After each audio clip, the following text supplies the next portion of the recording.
So when you're out on an adventure in a national park, somewhere really pretty, and you want to take a beautiful shot of the scenery around you, you take the shot and for some reason it just doesn't look good, something's off about it.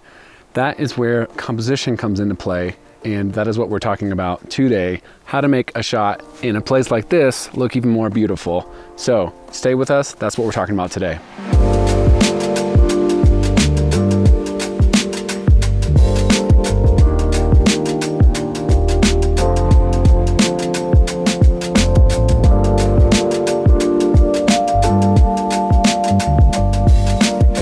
My name is Will, and I'm a film photographer out on the California Central Coast. But here today, we are in the Sierra Nevada, up here at 10,000 feet.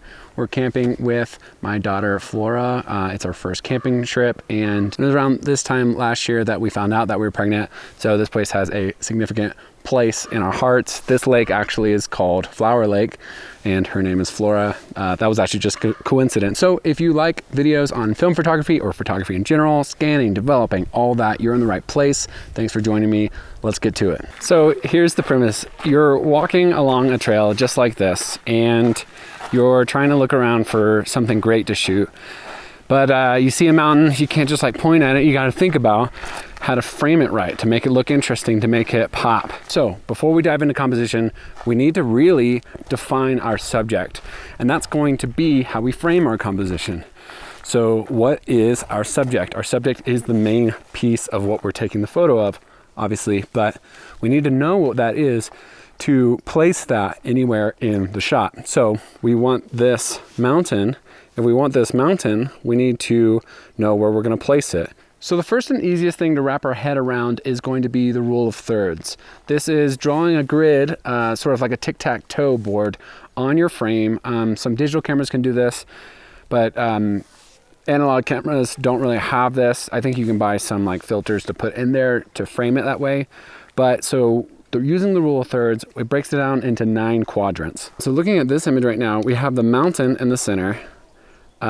This tree here, tree above, tree below, and the mountain's in the center. We can frame it where it's in the bottom quadrant, the top quadrant, and we can also try to line it up in these corners.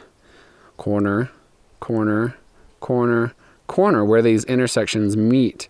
Now, that doesn't look too good for this shot. To get that, I might want to pop out a little bit more here.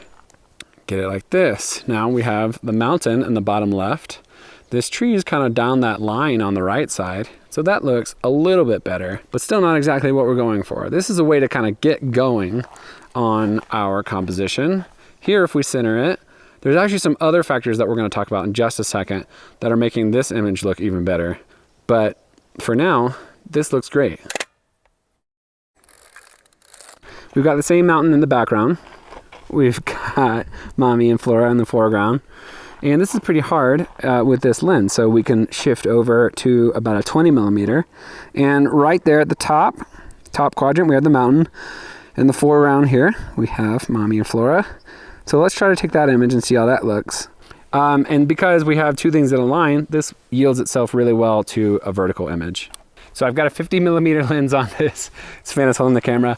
I actually have to back up to get this image. I'm gonna turn my camera sideways and get real low to get up in there. I'm focusing on Savannah, and I'm grabbing my exposure on Savannah because that's where I want this image to be exposed for.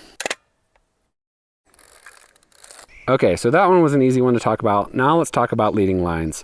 So when we talk about composition and framing, we can think about leading lines that draw your eyes in. Right now, these trees are drawing lines pointing you towards that mountain. So actually framing this center frame actually would look really cool because you have the trees leading into there. All of these lines draw your eyes to a certain point, this case, the subject that we chose, which is the mountain peak right there. And it really frames it so that it is a really nice thing. Now, these leading lines are a lot easier to see on city buildings, but you can see them in nature as well. So leading lines has a lot to do also with framing your subject. So up here, we've got another mountain peak, and this one's nestled between trees. Now, you can't see this too well on this lens because this is a wide angle, but I've got a 50 on my Mamiya, and I'll be able to take a really good shot of this one. A lot of what I like to shoot when I'm in nature is framing shots like this. Flora's smiling so much.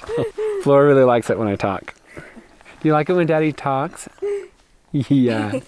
So a lot of the images, I'll post a bunch right now and kind of show you what I'm talking about. But a lot of what I like to do is frame images like this. I'm gonna take this shot. Another thing we can do if we're just taking a photo of a mountain, we're not gonna really have depth. So we need to add something in the foreground and make it more focused. So there's this rock here, there's the tree branches. I'll show a lot of those photos right now of this hike that I found really good spots for that. So combining all these methods with that foreground element is really how we're gonna start telling the story of the scale of the image. One of the best ways to tell scale is to put someone in the image. We got Mamiya and Flora over there. We're gonna take a shot of her with the mountain in the background, and that's gonna help us understand that, oh dang, this is a huge mountain. So doing that and combining all sorts of things with a foreground element, I'll try to put this tree branch in the front of it. I'll have her in the image and the mountain in the background with the lake. You'll have a sense of depth, scale, and all of the kind of things that we talked about, because it will kind of frame it as well. So that is a great way of doing it. Let's see if we can get that one right now.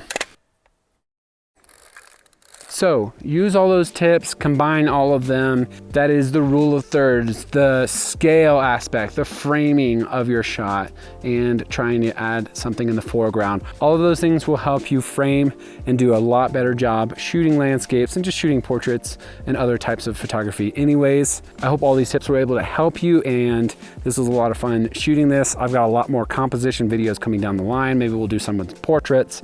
Maybe we'll do some with products. So you just being here, being a part of this video has helped out a lot, and I really appreciate it. Make sure to hit the like button if you like this video, subscribe, and we'll see you in the next one.